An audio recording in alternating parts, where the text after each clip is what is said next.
வணக்கம் அன்பர்களே. குலதெய்வத்திற்கு தேங்காய் தீபம் ஏற்றுவதனால் உண்டாகும் நன்மைகள் பற்றிய தொகுப்பாக இந்த வீடியோவை பார்க்கலாம்.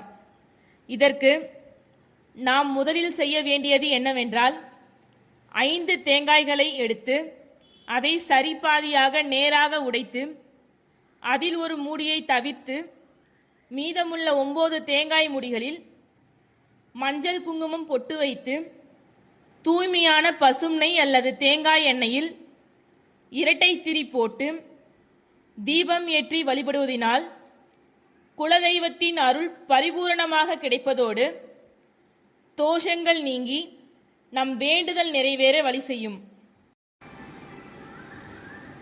இப்படி நாம் போடவிருக்கின்ற 9 தேங்காய் மூடி விளக்கானது நவக்கிரகங்களை குறிக்கிறதாக இருக்கிறது.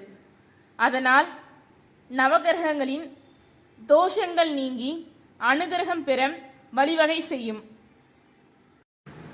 மேலும் இத்தீபத்தினை அமாவாசை அல்லது பௌர்ணமி தினங்களில் நமது குலதெய்வத்திற்கு ஏற்றுவது மிகவும் சிறப்பு வாய்ந்ததாக உள்ளது.